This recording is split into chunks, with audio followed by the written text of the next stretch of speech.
Quran is a book that is most read in this world. পৃথিবীর একমাত্র বই হচ্ছে কোরআন, যা এই পৃথিবীতে সবচাইতে বেশি পড়া হয়। সুবহানাল্লাহ পড়বেন না? পৃথিবীতে কোরআনের মতো আর কোনো বই নাই যে বই এত বেশি তেলাওয়াত করা হয়। এই পৃথিবীর সর্বাধিক পঠিত যেই বই, সে বইটির নাম হচ্ছে আল কোরআন। আপনি বলবেন হুজুর কেমনে? আসেন আপনাকে বুঝাই। জ্যোতির্বিজ্ঞান কিংবা মহাকাশ বিজ্ঞান নিয়ে যারা গবেষণা করেছেন, তারা বলছেন পৃথিবীর আহ্নিক গতি এবং বার্ষিক গতির ফলে এবং এই পৃথিবীর ঘূর্ণায়মান পদ্ধতির ফলে এই পৃথিবীর বিভিন্ন দেশে সময়ের একটা ভিন্নতা আছে। ফর এক্সাম্পল, বাংলাদেশে এখন বিকেল 5:34 বাজে। ইউনাইটেড স্টেট অফ আমেরিকায় যারা বসবাস করছে, আপনাদের কোনো রিলেটিভ যদি সেখানে থাকে, যোগাযোগ করে দেখেন, সেখানে ব্রুকলিন কিংবা নিউ ইয়র্কে এখন সকাল 6:34 বাজে। আবার kingdom of Saudi Arabia, Saudi আরবে এখন 2:54 বাজে। এক এক দেশে এখন এক এক টাইম। নিউজিল্যান্ডে এক টাইম, অস্ট্রেলিয়াতে আরেক টাইম, ইউনাইটেড কিংডম লন্ডনে এখন আরেক টাইম। আহ্নিক গতি আর বার্ষিক গতির ফলে এবং পৃথিবীর ঘূর্ণায়মান পদ্ধতির কারণে পৃথিবীর বিভিন্ন দেশে সময়ের ভিন্নতা আছে না নাই? যেহেতু পৃথিবীর বিভিন্ন দেশে সময়ের ভিন্নতা রয়েছে, এজন্য মহাকাশ বিজ্ঞানীরা রিসার্চ করে দেখলেন পৃথিবীতে 24 ঘন্টার প্রত্যেকটি মিনিটের প্রত্যেকটি সেকেন্ডেই পৃথিবীর কোনো না কোনো প্রান্তে আযান হচ্ছে, একামত হচ্ছে। একামত হলে নামাজেরও দরকার আছে না নাই? নামাজও হচ্ছে। এখন নামাজে কেউ যদি বুখারী শরীফ থেকে তেলাওয়াত শুরু করে দেয়, নামাজ হবে? নামাজের ভেতরে যে বই থেকে তেলাওয়াত করতে হয়, সে বইয়ের নাম কি? আল কোরআন। তার মানে হচ্ছে পৃথিবীতে 24 ঘন্টার প্রত্যেকটি মুহূর্তের প্রত্যেকটি সেকেন্ডেই কোথাও না কোথাও নামাজ আদায় হচ্ছে, আর নামাজের মধ্যে কোরআন তেলাওয়াত হচ্ছে। অতএব পৃথিবীর একমাত্র বই কোরআন, যা 24 ঘন্টাই তেলাওয়াত হতে থাকে। সুবহানাল্লাহ।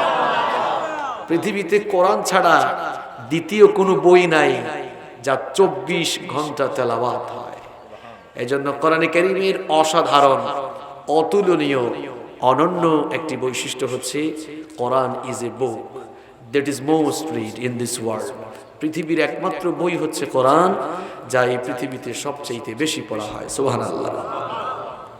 কোরআনে কারীমের 2 নম্বর অতুলনীয়, অনন্য, অসাধারণ একটি বৈশিষ্ট্য হচ্ছে nobody has ever bothered to read or heard the holy book Quran. এটি এমন এক কিতাব, এই কিতাবের তেলাওয়াত করলে কিংবা এই কিতাবের তেলাওয়াত শুনলে কেউ কখনো বিরক্ত হয় না। কেউ কি বিরক্ত হয়?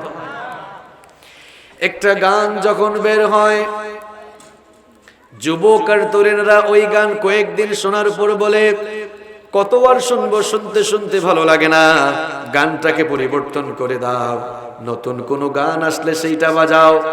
কিন্তু আল্লাহর কোরআনের ভেতরে এমন অ্যাট্রাকশন রয়েছে, কোরআনে কারীমের ভেতরে এমন আকর্ষণ আল্লাহ দিয়েছেন।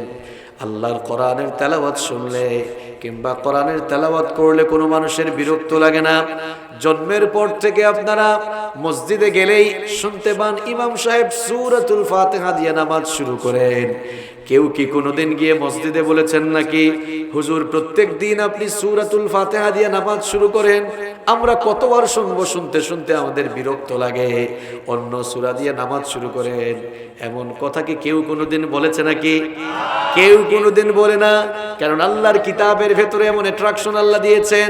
এক এক শায়েখ, এক এক আলেম, এক এক ইমাম, এক এক কারি এক এক কণ্ঠে কোরআনে কারীম তেলাওয়াত করে।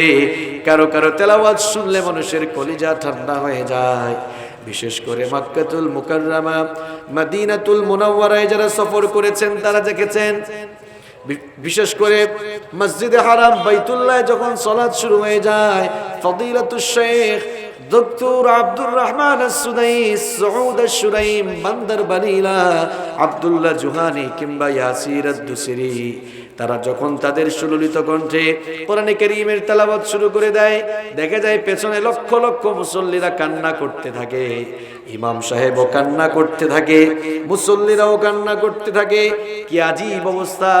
আল্লাহর কোরআনের তেলাওয়াত আল্লাহর কোরআনের তেলাওয়াত হয় আর মুসল্লিরা চোখের পানি ঝরায়। এমন অনেক মুসলমান আছে অর্থ বুঝে না, কিন্তু কোরআনে কারীমের সুরের ঝংকারে কলিজা ঠান্ডা হয়ে যায়, যার কারণে তার চক্ষু থেকে পানি ঝরে। এরকম চিত্র আছে না নাই? পৃথিবীর অন্যান্য বই তেলাওয়াত করলে মানুষের চোখের পানি ঝরে না, কিন্তু কোরআনে কারীমের ভেতরে আল্লাহ এমন আকর্ষণ দিয়েছেন, এই কিতাবের তেলাওয়াত শুনলে কিংবা এই কিতাবের তেলাওয়াত করলে মানুষের কলিজা ঠান্ডা হয়ে যায়। অনেকে আবার আবেগকে কন্ট্রোল করতে না পেরে চোখের পানি ঝরায়। এটি হচ্ছে আল্লাহর কোরআনের বৈশিষ্ট্য। এই রকম করে কিয়ামত পর্যন্ত কোরআনের তেলাওয়াত চলবে, মানুষেরা শুনবে।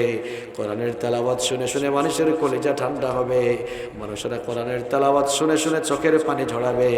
আর কিয়ামত পর্যন্ত কোরআনের তেলাওয়াত শুনে শুনে কিয়ামত পর্যন্ত তেলাওয়াত শুনে শুনে অমুসলিমরাও মুসলমান হতে থাকবে। এটি হচ্ছে আল্লাহর কোরআনের এক unique, unparalleled, exclusive characteristic. Nobody has ever bothered to read or heard the holy book Quran. এই কিতাবের তেলাওয়াত করলে কিংবা এই কিতাবের তেলাওয়াত শুনলে কেউ কখনো বিরক্ত হয় না।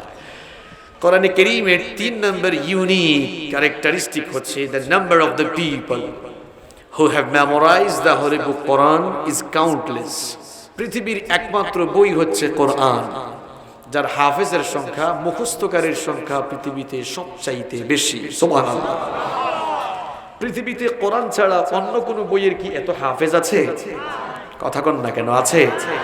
তাওরাতের এত হাফেজ আছে, জাবুরের আছে, বাইবেলের ওল্ড টেস্টামেন্ট কিংবা নিউ টেস্টামেন্ট অথবা জিন্দাভেস্তা, ভেদ, রামায়ণ, গীতা, পৃথিবীর অন্যান্য ধর্মীয় গ্রন্থের এত হাফেজ আছে?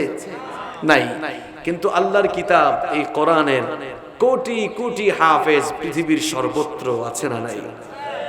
আবার আল্লাহর কোরআন এটিকে মুখস্থ করে সিনায় ধরে রাখার জন্য এই কিতাবকে সহজ ভাষায় নাজিল করেছেন কে?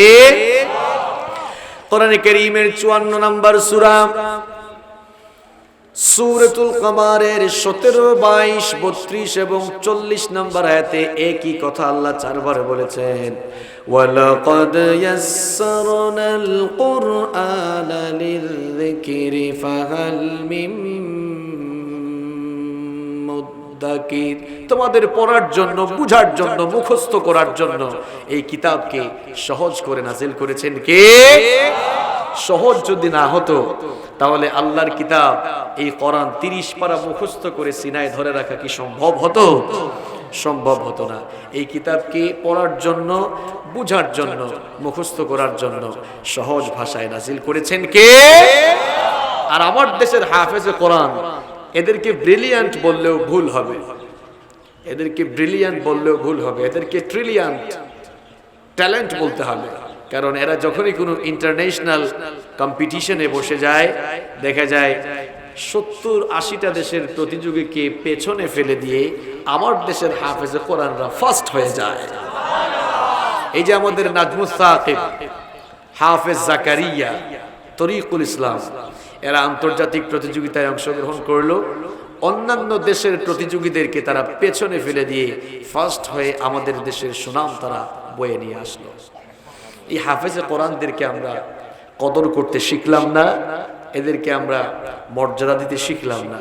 এই হাফেজরা যখন বিশ্ব জয় করে দেশে ফিরে আসে, এদেরকে একটু গোলাপ ফুল দিয়ে রিসিভ করার কোনো দায়িত্বশীল মানুষ এয়ারপোর্টে থাকে না। আমরা সেই জাতি, আমরা ক্যাটরিনা কাইফ আর সোনু নিগম, এদেরকে আমরা রিসিভ করে এই দেশে তাদেরকে প্রোগ্রাম করানোর পরিবেশ তৈরি করে দিতে পারি।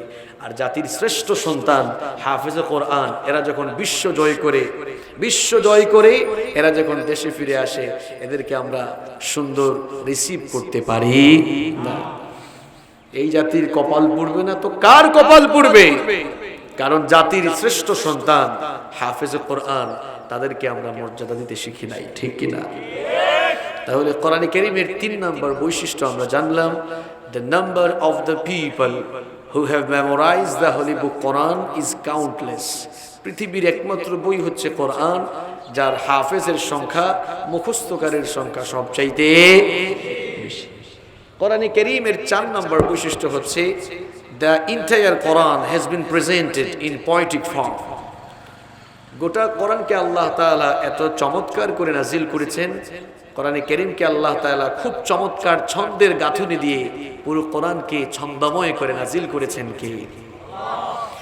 কি চমৎকার ছন্দময় এক কিতাব, যেখান থেকেই শুরু করবেন সেখানেই ছন্দের মিল আছে না নাই? পৃথিবীর কোন কিতাবের ভেতরে এত সুন্দর ছন্দ মিল নাই, কিন্তু আল্লাহর কিতাব কোরআন আপনি যেখান থেকেই শুরু করবেন, কি চমৎকার ছন্দময় এই কিতাব।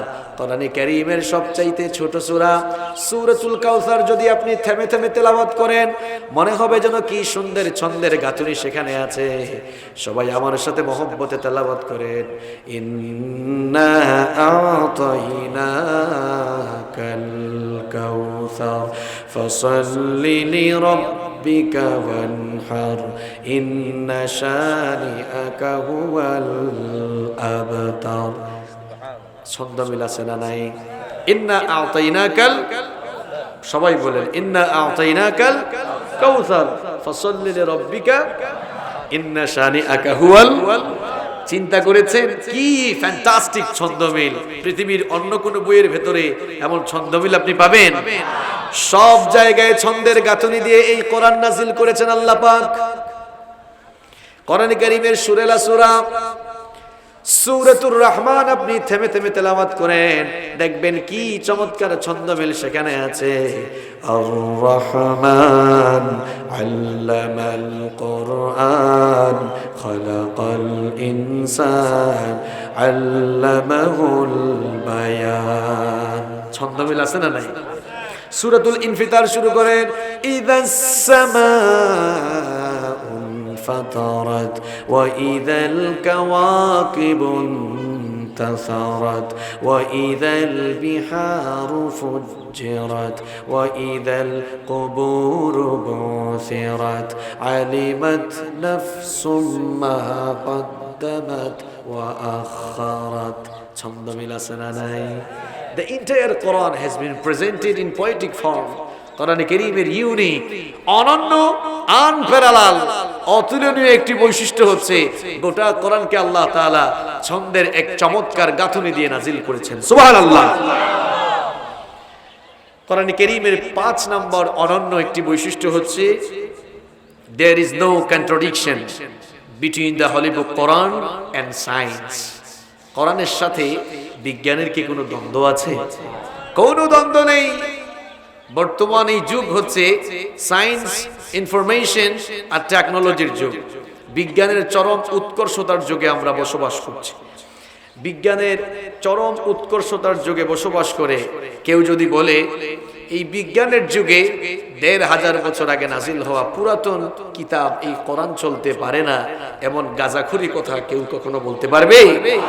কারণ বিজ্ঞানের চাইতে কোরআন এখনো বহু এগিয়ে আছে। বিজ্ঞান কোনোদিন কোরআনের চাইতে এগিয়ে যেতে পারবে না। যেই তথ্যগুলো বিজ্ঞানের কাছে নতুন, সেই তথ্যগুলো কোরআনের কাছে পুরাতন নাকি নতুন? শুধু পুরাতন বললে ভুল হবে, বলতে হবে বহু পুরাতন। কারণ বিজ্ঞান গবেষণা করে যেই তথ্যগুলো এই মাত্র কয়েক বছর আগে জানতে পেরেছে, ১৫০০ বছর আগে সেই ইনফরমেশন গুলো কোরআনে কারীমে তুলে দিয়েছেন কে? কয়েকটা এক্সাম্পল দিলে আপনি বুঝবেন যে বিজ্ঞানের আপডেট তথ্যগুলোর কাছে কোরআনের তথ্যগুলো কত পুরাতন। কয়েকটা এক্সাম্পল দিলেই আপনি সহজেই বুঝতে পারবেন। আমরা যে দুনিয়াতে বসবাস করছি, আপনি কি কখনো চিন্তা করেছেন how the universe was created? এই মহাবিশ্ব, এই বিশ্ব চরাচর, এগুলো সৃষ্টি হয়েছে কেমনে? আপনি তো চিন্তা করেন না। মহাকাশ বিজ্ঞানীরা বলছেন, স্টিফেন হকিং এর বিগ ব্যাং থিওরির আলোকে তারা বলছেন এই মহাবিশ্ব অর্থাৎ পৃথিবী, আকাশ, জমিন, চন্দ্র, সূর্য, গ্রহ, নক্ষত্র, তারকাপুঞ্জ সব কিছু সৃষ্টির শুরুতে পুঞ্জীভূত অবস্থায় ছিল, একত্রিত অবস্থায় ছিল। তারপরে আকাশে একটি মহাবিস্ফোরণ ঘটল। মহাবিস্ফোরণের পর সবকিছু সেপারেট হয়ে গেল, আলাদা আলাদা হয়ে গেল। মহাবিস্ফোরণের মাধ্যমে যেই ঘটনা ঘটে সবকিছু সেপারেট হলো, আলাদা হলো। বিজ্ঞানীরা তার নাম দিয়েছেন বিগ ব্যাং থিওরি, যা কয়েক বছর আগের আবিষ্কার, এবং পৃথিবীবাসীর কাছে এই তথ্য, মহাবিশ্ব সৃষ্টির এই তথ্য পৃথিবীর মানুষের কাছে খুব নতুন। কিন্তু ১৫০০ বছর আগে মহাবিশ্বের সৃষ্টি, মহাবিশ্ব উৎপত্তি সম্পর্কে বিগ ব্যাং থিওরির কথা এই কোরআনে কারীমে বলেছেন কে? কোরআনে কারীমের ২১ নম্বর সূরা সূরাতুল আম্বিয়া এর ৩০ নম্বর আয়াতে এই বিগ ব্যাং থিওরি, মহাবিশ্ব সৃষ্টির উৎপত্তি সম্পর্কে আল্লাহ এভাবে বলছেন, আওয়ালাম ইয়ারাল্লাযীনা কাফারু আন্নাস সামাওয়াতি ওয়াল আরদা কানাতা রাতকান ফাফাতাকনাহুমা। অবিশ্বাসীরা কি দেখে না? নাফরমানরা কি দেখে না? সৃষ্টির শুরুতে আকাশ আর জমিন পুঞ্জীভূত অবস্থায় ছিল, একত্রিত অবস্থায় ছিল। আমি আল্লাহ আমার মহা ক্ষমতা বলে এগুলোকে সেপারেট করে দিলাম। কেমনে আল্লাহ সেপারেট করেছেন? কোরআনে কারীমের ৪১ নম্বর সূরা, সূরা হামিম সাজদা এর ১১ নম্বর আয়াতে আল্লাহ পাক বিস্তারিত বললেন, সুম্মা ইস্তাওয়া ইলাস সামাই ওয়া হিয়া দুখানুন ফাকালা লাহা ওয়ালিল আরদি ائتيا طوعا أو كرها قالتا آتينا طائعين। আল্লাহ পাক বলেন, আকাশে যখন মহাবিস্ফোরণ ঘটলো, আকাশে যখন মহাবিস্ফোরণ ঘটলো আর আকাশ যখন ধোঁয়াশাচ্ছন্ন ছিল, ধূম্রজাল ছিল, কোন জায়গায় আগুন লাগার পর সেই জায়গায় ধোঁয়া সৃষ্টি হয় কি হয় না? আল্লাহ পাক বলেন, মহাবিস্ফোরণের পর আকাশ যখন ধোঁয়াশাচ্ছন্ন ছিল, আকাশ যখন ধূম্রজাল ছিল, তখন আমি আকাশের পানে মনোনিবেশ করে আসমান আর জমিনকে অর্ডার করলাম, তোমরা পরস্পর সেপারেট হয়ে অস্তিত্বমান অবস্থায় ফিরে যাও। আসমান আর জমিন তখন অনুগতদের মতো জবাব দিয়েছিল, ক্বালাতা আতাইনা তাইঈন, আমরা আমাদের রবের হুকুম মেনে পরস্পর সেপারেট হয়ে অস্তিত্বমান অবস্থায় ফিরে গেলাম। 1979 সালে সৌদি আরবের রাজধানী রিয়াদে একটি কনফারেন্স হয়েছিল। সেই কনফারেন্সের নাম হচ্ছে মুক্তামার আশ-শাবাব, ইউথ কনফারেন্স। সেই কনফারেন্সে এই আয়াতটি তেলাওয়াত হলো। ইউনাইটেড স্টেট অফ আমেরিকার বিখ্যাত সায়েন্টিস্ট বালমার সেই কনফারেন্স হলে উপস্থিত। এই আয়াত যখন তিনি তেলাওয়াত করলেন, দাঁড়িয়ে গেলেন। দাঁড়িয়ে তিনি বললেন, থামো থামো, হাউ ইজ ইট পসিবল, এটা কিভাবে সম্ভব? মাত্র কয়েক বছর আগে আমরা এত কষ্ট করে মহাবিশ্ব সৃষ্টি সম্পর্কে যেই ধারণা মানুষকে দিতে পারলাম, এটি আবার কোন বই থেকে তোমরা পড়ে এই ইনফরমেশন আমাদেরকে শোনাচ্ছ? বলা হলো এটি ১৫০০ বছর আগে নাজিল হওয়া আল্লাহর কোরআন। তখন বালমা সকলের সামনে দাঁড়িয়ে বলেছিল, যেই ইনফরমেশন বিজ্ঞান মাত্র কয়েকদিন আগে জেনেছে, আমরা কষ্ট করে যেই তথ্যগুলো মাত্র কয়েক বছর আগে জানতে পেরেছি, ১৫০০ বছর আগে এই কিতাবের ভেতরে এমন সায়েন্টিফিক ইনফরমেশন এসেছে, নিঃসন্দেহে এটি মানব রচিত কোনো গ্রন্থ নয়, এটি আল্লাহর কালাম, এটি আল্লাহর কিতাব। আর আমি গুমরাহিতে পড়ে থাকতে চাই না। কনফারেন্স হলেই কালেমা পড়ে সে মুসলমান হয়েছে। এই হচ্ছে আল্লাহর কোরআন। বিজ্ঞান যত উন্নত, সমৃদ্ধ আর বিকশিত হবে, বিজ্ঞান আর বিজ্ঞানীরা যত এগিয়ে যাবে, ভিক্ষার থালা নিয়ে কোরআনের কাছে এসে আশ্রয় গ্রহণ করতে তারা বাধ্য হবে। যারা সায়েন্স বিভাগে পড়াশোনা করে, বিজ্ঞান বিভাগে যারা পড়াশোনা করে, তারা সব সময় একটা মুডি ভাব নিয়ে থাকে, একটা মুড নেয়। তারা মনে করে আমরা তো সায়েন্সে পড়াশোনা করছি, মেডিকেলে পড়াশোনা করছি, এমন একটা ভাব যেন মনে হয় হামসে বড় কোন হে, আমার চেয়ে বড় কেউ আছে না। বিজ্ঞান বিভাগে পড়াশোনা করে আর বড়াই করে, এত বড়াই করো কেন? এত বড়াই করার কি আছে? বিজ্ঞানীরা, বিজ্ঞানের শিক্ষক আর বিজ্ঞানের ছাত্ররা চিরকাল একেবারে ডে অফ রিসারেকশন, কিয়ামতের দিবস পর্যন্ত এরা ভিক্ষুকের মতো হয়ে কোরআনের কাছে আশ্রয় গ্রহণ করতে বাধ্য হবে। কারণ আল্লাহর কিতাব এর একটি ইউনিক আনপ্যারালাল ক্যারেক্টারিস্টিক হচ্ছে there is no contradiction between the holy book Quran and science. বিজ্ঞানের সাথে কোরআনের কোনো দ্বন্দ্ব নেই, কোনো অসামঞ্জস্যতা নেই, বরং একটি আরেকটির পরিপূরক। আরেকটা এক্সাম্পল দিয়ে দেখেন, এটি তো আপনারা অনেকেই জানেন। বহুকাল ধরেই বিজ্ঞানীদের মধ্যে একটা ঝামেলা ছিল, কিলাকিলি গুতাগিতি ছিল, আসলে সূর্য ঘুরে নাকি পৃথিবী ঘুরে। আসলে বিজ্ঞানীদের মাথা ঘুরে। কি ঘুরে? মাথা ঘুরে। সর্বপ্রথম টলেমি বলেছিল পৃথিবী স্থির, পৃথিবীকে কেন্দ্র করে সূর্যই তার চারপাশে পরিভ্রমণ করছে।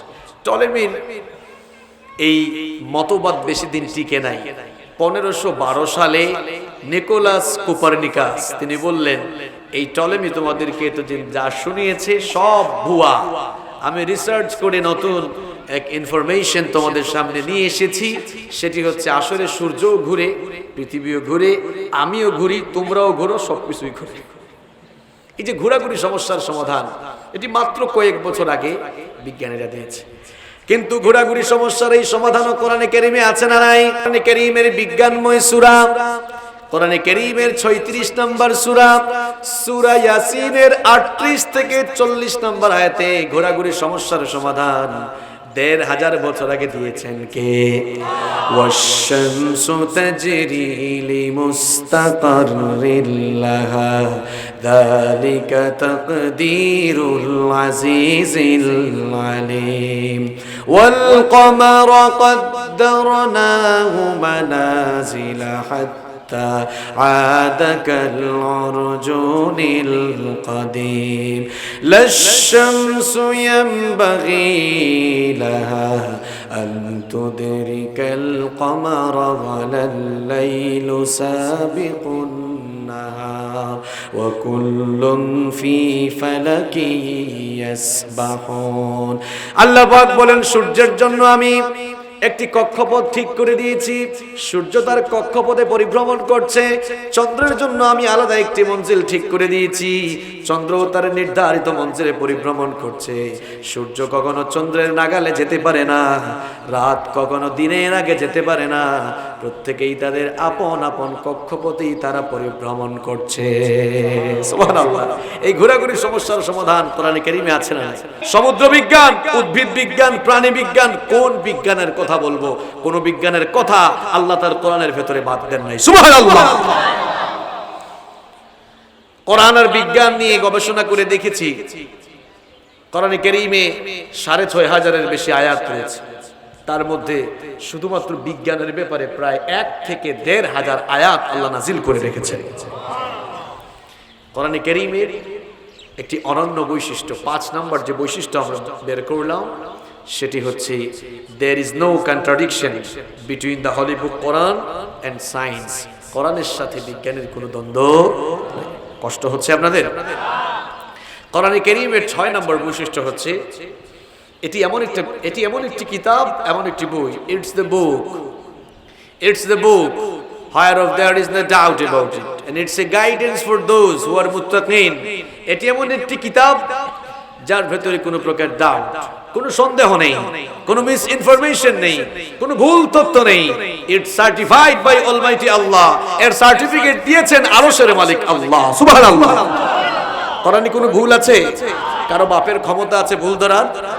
কোরআনে যারা ভুল ধরতে এসেছে তারা নিজেরাই তাদের জীবনের ভুল খুঁজে পেয়েছে। ফ্রান্সের বিখ্যাত সার্জন প্রফেসর ডক্টর মরিস বুকাইলির নাম আপনারা অনেকে শুনেছেন। 1981 থেকে 1995 সাল পর্যন্ত ফ্রান্সের প্রেসিডেন্ট ছিলেন ফ্রাঁসোয়া মিত্রা। তার শাসনামলে 80-র দশকের শেষের দিকে মিশরের সরকার, ফ্রান্সের সরকার মিশরের সরকারের কাছে চিঠি লিখেছিল ফেরাউনের মরদেহকে, ফেরাউনের লাশকে প্রত্নতাত্ত্বিক গবেষণার জন্য তার লাশকে মিশরের রাজধানী কায়রো থেকে যেন ফ্রান্সের রাজধানী প্যারিসে পাঠানো হয়। মিশরের সরকার রাজি হয়ে ফেরাউনের মরদেহকে প্যারিসে পাঠালো। ফ্রাঁসোয়া মিত্রা, তার সিনিয়র ক্যাবিনেট মিনিস্টার এবং সরকারের উচ্চপদস্থ সকল কামলারা এরা প্যারিসে জাজালো প্যারেডের মাধ্যমে মাথা নত করে ফেরাউনকে তারা রিসিভ করলো, ফেরাউনের লাশকে রিসিভ করলো। তারপরে হসপিটালের একটি বিশেষ ওয়ার্ডে তার মরদেহকে নিয়ে যাওয়া হলো প্রত্নতাত্ত্বিক গবেষণার জন্য। আর গবেষণা টিমের প্রধান ছিলেন ফ্রান্সের বিখ্যাত surgeon professor doctor Morris Bucaille. এবার গবেষণার কাজ শুরু হলো। গবেষণা শেষে ডক্টর মরিস বুকাইলি তিনি গবেষণার রেজাল্ট দিলেন, ফেরাউনের মরদেহ তার লাশের মধ্যে লবণের কিছু অংশ পাওয়া গিয়েছে। তার মানে ফেরাউন সমুদ্র ডুবে মারা গিয়েছে। এমন সময় একজন এসে বলল ডক্টর মরিস বুকাইলিকে, স্যার যেই কথা আপনি বলছেন ঠিক একই কথা ১৫০০ বছর আগে মুসলমানদের ধর্মীয় গ্রন্থ কোরআনের ভেতরে সূরা ইউনূসে বলা হয়েছে। কোরআনে আছে না, ফালইয়াউমা নুনাজ্জিকা বিবাদানিকা লিতাকুনা লিমান খালফাকা আয়া। ডক্টর মরিস বুকাইলি বলল, এটা কি করে সম্ভব? How is it possible? এটা কি করে সম্ভব? কারণ ফেরাউনের লাশ ডুবেছে ৩০০০ বছর আগে, আর কোরআন নাজিল হয়েছে মাত্র ১৫০০ বছর আগে। ১৫০০ বছর আগে নাজিল হওয়া কিতাবের ভেতরে ৩০০০ বছর আগের লাশ ডুবার কাহিনী এই কিতাবে কেমনে আসলো? সে বলল, ওই বইটা আমার কাছে নিয়ে আসো, দেখি কোন জায়গায় গরমিল আছে, আমি একটু গবেষণা করলে গরমিল খুঁজে বের করতে পারবো। কেমন পণ্ডিত দেখেছেন আপনারা? এবার কোরআন যখন তার কাছে আনা হলো, কোরআন খুলে দেখলো কোরআন কোন ভাষায় নাজিল হয়েছে। কথা কন না কেন? আরবি ভাষায় নাজিল হয়েছে। সে কি আরবি জানে? সে তো আরবি জানে না। ডক্টর মরিস বুকাইলি সে তার মাদার ল্যাঙ্গুয়েজ ফ্রেঞ্চ ল্যাঙ্গুয়েজে কোরআনে কারীমকে ট্রান্সলেট করে কোরআন পড়া শুরু করলো, গবেষণা শুরু করলো। আমাদের মতো সওয়াবের আশায় নাকি ভুল ধরার আশায়? কোনো ভুল ধরতে পারে না। এবার ডক্টর মরিস বুকাইলি কোরআনে কারীমকে ইংলিশ ল্যাঙ্গুয়েজে ট্রান্সলেট করে কোরআন পড়া শুরু করলো, রিসার্চ করা শুরু করলো। তারপরেও কোরআনের কোনো ভুল ধরতে পারে না। ডক্টর মরিস বুকাইলি মনে মনে ভাবলো, কোরআন যেহেতু আরবি ভাষায় নাজিল হয়েছে, আমি যদি আরবি ভাষা শিখে ফেলতে পারি আর আরবি ভাষায় কোরআনটা গবেষণা করতে পারি, তবেই আমি কোরআনের ভুল ধরে ছাড়বো। এবার সে আরব দেশের কয়েকজন শাইখের কাছ থেকে আরবি ভাষা শিখলো। আরবি ভাষা শিখার পর এবার সে কোরআন পড়া শুরু করলো, রিসার্চ করা শুরু করলো। ডক্টর মরিস বুকাইলি এবার কোরআনে কারীমের প্রথম সূরা সূরাতুল ফাতিহা থেকে নিয়ে কোরআনে কারীমের সর্বশেষ সূরা সূরাতুন নাস পর্যন্ত পুরো কোরআন সে পড়লো, গবেষণা করলো। একটা ভুলও সে খুঁজে পেল না, বরং দুনিয়ার মানুষকে জানিয়ে দিল, ও দুনিয়ার মানুষেরা শোনো শোনো, আমি ডক্টর মরিস বুকাইলি এসেছিলাম কোরআনের ভুল বের করার জন্য।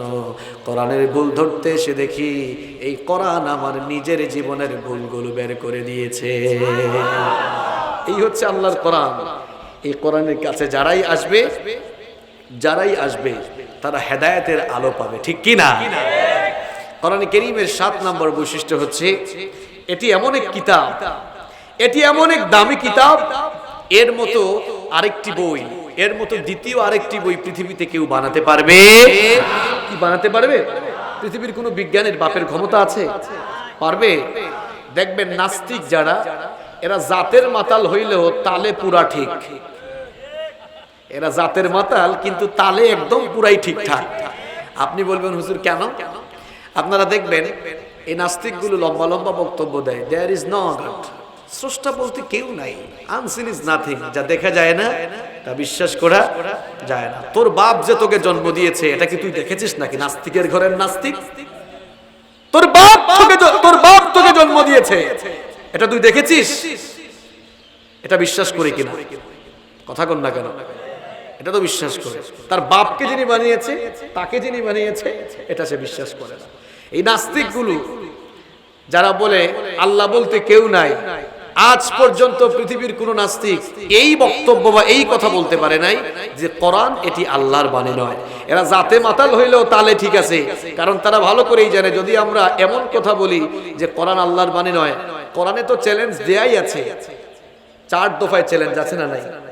প্রথম দফায় আল্লাহ বলেছেন قل لئن اجتمعت الجن والانس على ان ياتوا بمثل هذا القران। প্রথম দফার চ্যালেঞ্জ কোরআনের মতো কোরআন বানাও। দ্বিতীয় দফার চ্যালেঞ্জ ফাতু বিআশরি সুওয়ারিন মিথলিহি মুফতারায়াত, কোরআনের সূরার মতো 10টা সূরা বানাও। তৃতীয় দফায় চ্যালেঞ্জ করা হলো, ওয়া ইন কুনতুম ফি রাইবিন মিম্মা নাযালনা আলা আবদিনা ফাতু বিসূরাতিন মিন মিথলিহি, একটা সূরার মতো সূরা বানাও। আর চতুর্থ দফায় চ্যালেঞ্জ করা হলো, ফাতু বিহাদিসিন মিথলিহি, একটা আয়াতও না, একটা শব্দের মতো শব্দ বানাও। এই চ্যালেঞ্জ তো 1500 বছর আগে দেওয়া হয়েছে।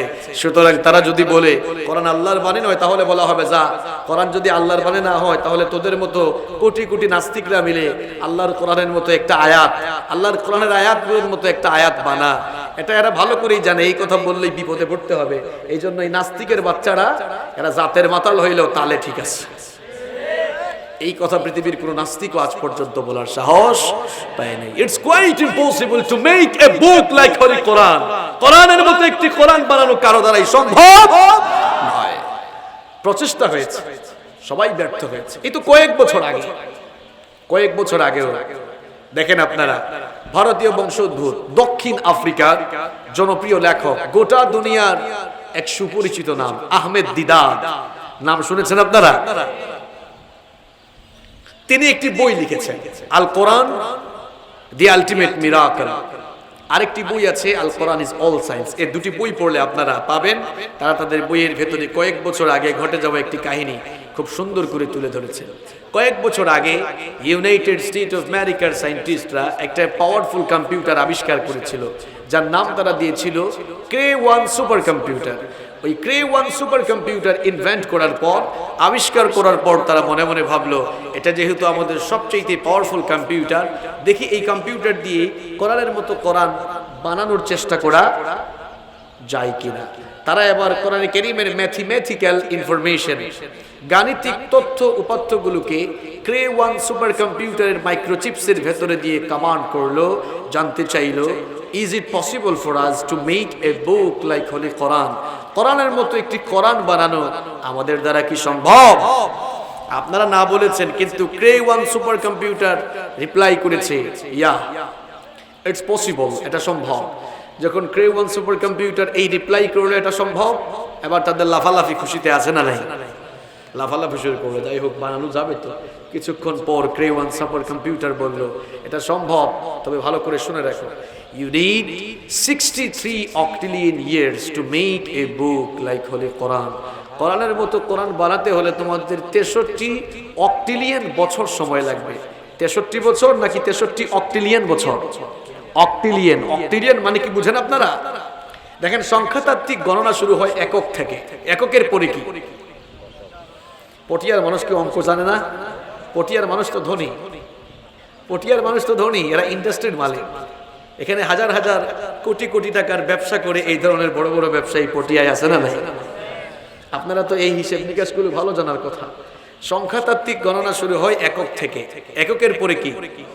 দশক, তারপরে শতক, তারপরে হাজার, তারপরে অযুত, তারপরে লক্ষ, তারপরে নিযুত, তারপরে কোটি, তারপরে million, billion, trillion, zillion, billion, octillion. 63 octillion বছর মানে হলো এই বিজ্ঞানীদের জীবন শেষ, তাদের ছেলে পেলেদের জীবন শেষ, হেতে গো নাতিপুতির জীবন শেষ, এদের 14 গোষ্ঠীর জীবন শেষ, শুধু তাদের 14 জেনারেশন নয়, কিয়ামত হয়ে যাবে। আর কিয়ামতের মহাপ্রলয়ঙ্কারী ঘটনা ঘটে যাবে। এরপরেও it's quite impossible to make a book like holy Quran. আল্লাহর কোরআনের মতো কোরআন বানানো কারো দ্বারা সম্ভব নয়। সুবহানাল্লাহ পড়বেন না? মুসাইলামা নাম শুনেছেন আপনারা? Who is মুসাইলামা? মুসাইলামা কে?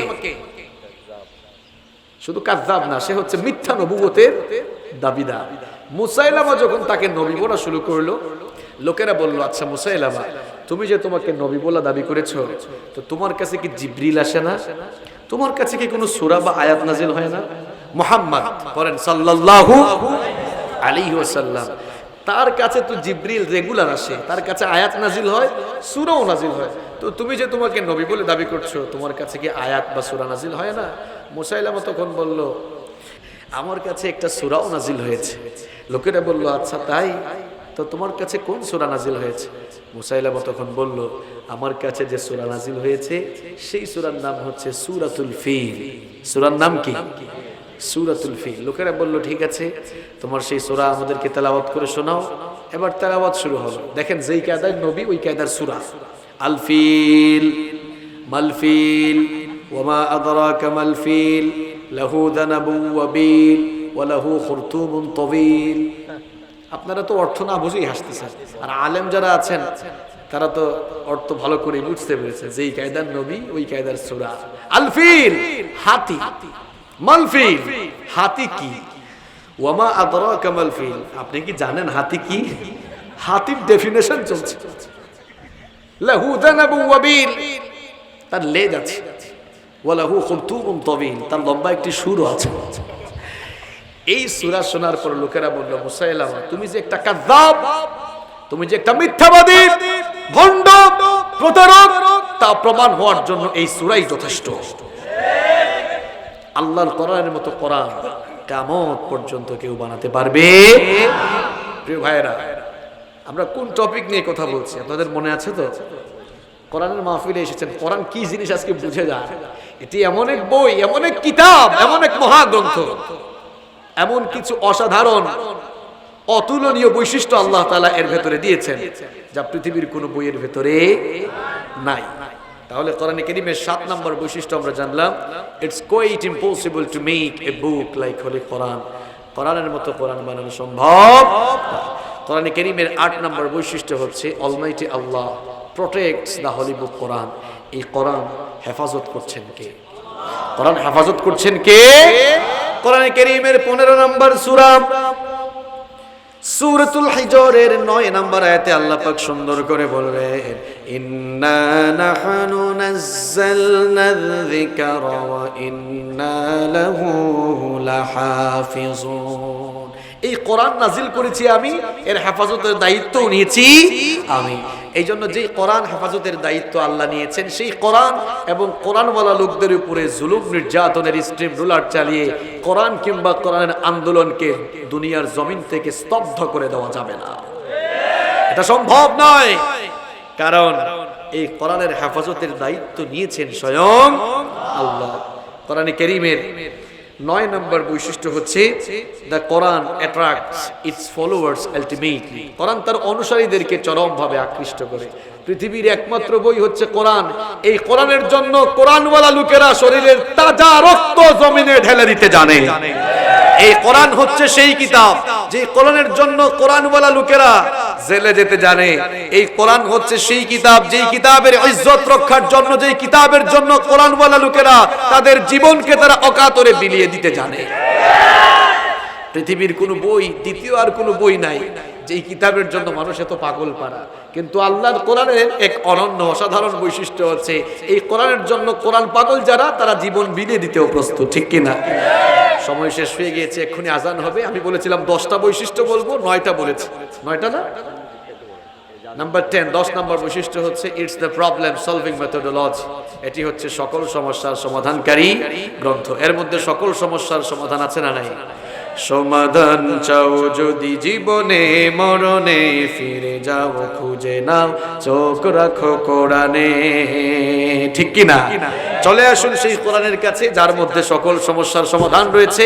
আল্লাহ তাআলা আমাদের সকলকে কোরআনের জন্য কবুল করে নেন। কোরআন পড়ার, কোরআন বুঝার, কোরআনের আমল করার, আজীবন কোরআনকে বুকে ধারণ করে লালন করে আজীবন কোরআনের পথে থেকে আমরা যেন দুনিয়া থেকে বিদায় হতে পারি। আল্লাহ আমাদের সকলকে কবুল করে নেন।